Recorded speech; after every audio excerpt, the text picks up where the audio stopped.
BJP করার অপরাধে নাম বাদ, ভোটার তালিকা থেকে নাম বাদ বিজেপি কর্মীর। মতুয়া বিজেপি কর্মীর নাম নেই ভোটার তালিকায়, জানিয়ে শুরু হয়েছে রাজনৈতিক চর্চা। বাগদার রানাঘাট গ্রাম পঞ্চায়েত এলাকার এই ঘটনা।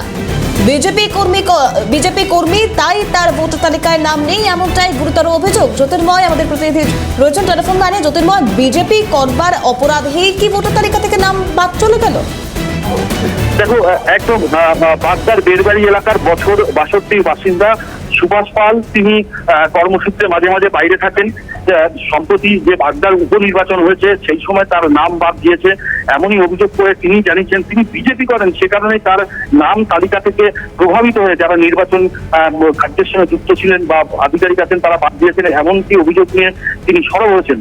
তিনি জানিয়েছেন যে তিনি মতুয়া ভক্ত, তিনি মতুয়া মহাসংঘের সঙ্গে একজন সাধারণ সদস্য হিসেবে পরিচিত আছেন, কিন্তু কেন তার সঙ্গে এরকম করা হলো সেটা নিয়ে তিনি কিন্তু দ্বন্দ্বের মধ্যে রয়েছেন। তিনি কিন্তু বড় অভিযোগ করেছেন, পাশাপাশি তিনি জানিয়েছেন সিএতে তিনি আবেদন করবেন। দেখো, এই ঘটনা সীমান্ত এলাকা বাগদা, সেই এলাকায় একজন ভোটার তালিকা থেকে নাম বাদ যাওয়ার অভিযোগ এনে তিনি কিন্তু সরব হয়েছেন যে এরকম অনেক কর্মীদেরই নাম বাদ গেছে যারা সরাসরি বিজেপি করে, কিংবা সাধারণ মানুষ যারা শাসক দলের সঙ্গে যুক্ত নয় তাদের নাম বাদ দেওয়া হয়েছে বলে এমন অভিযোগ কিন্তু বিরোধীদের পক্ষে যে বারবার করা হয়েছে, বিজেপির পক্ষ থেকে করা হয়েছে। এই তিনি কিন্তু যে অভিযোগ করছেন সেখানে কিন্তু একই কথা সামনে এসে ফলে এই ভোটার তালিকা নিয়ে ভুয়ো ভোটার এবং যে অভিযান চলছে বা তার মধ্যে থেকে নতুন করে যে এই যে বাদ যাওয়ার ঘটনা সেটা নিয়ে কিন্তু সরব হয়েছেন একাধিক বাসিন্দা। বেশ, ধন্যবাদ জ্যোতির্ময় চক্রবর্তী আমাদের প্রতিনিধি ছিলেন আমাদের সঙ্গে টেলিফোন লাইনে। যার নাম বাদ চলে গেল ভোটার তালিকা থেকে, কি না শুধু তিনি বিজেপি কর্মী বলে কি জানাচ্ছেন তিনি, শুনুন। বাড়িঘর করার আগের থেকেই ভোটটা রনঘাট ট্রান্সফার করেছি। আমি ব্যবসা ক্ষেত্রে ত্রিপুরায় থাকি।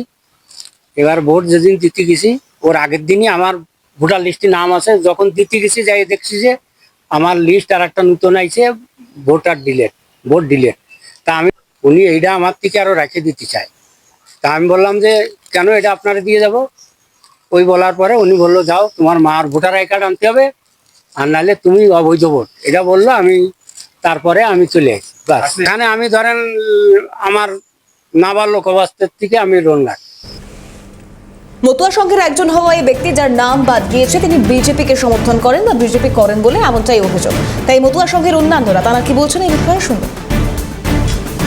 সমস্ত বাগদাতেই আমরা একই জিনিস উপলব্ধি করতে পারছি, বিভিন্ন জায়গায় এই ভোটটা নিয়ে মানুষকে ভয় দেখানো চলছে, একটা ভয়ের বাতাবরণ তৈরি করা হয়েছে। বড় একটা লিস্ট এসছে, সেই লিস্টের মধ্যে দেখা যাচ্ছে সমস্ত যারা আমাদের মতুয়া সম্প্রদায়ের রয়েছে, যারা হিন্দু সম্প্রদায়ের রয়েছে, এদের একটা বড় অঙ্কের লিস্ট রয়েছে। সেই লিস্টে বলা হয়েছে কি এরা হচ্ছে অবৈধ ভোটার।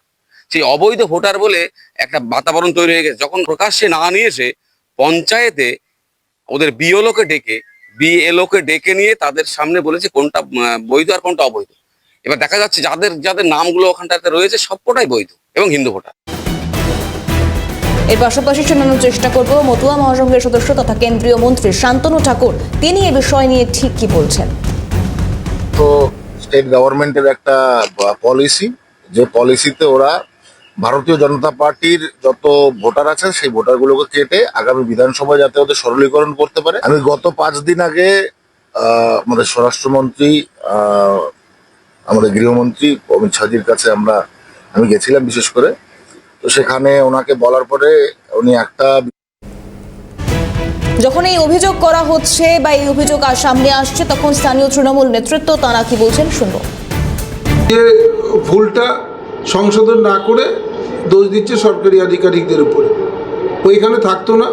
এমনি এখন থাকে ত্রিপুরায়, ভোটার ছিল বোধহয় শ্যামনগরের দিকের কোথাকার, এরা এরকম ঘুরে ঘুরে ভোটার নাম ট্রান্সফার করে। এবছর ওকে হিয়ারিংয়ে ডাকা হয়েছিল, ও হিয়ারিংয়ে হাজির হয়নি, কোনো তথ্য প্রমাণ দেখাতে পারেনি।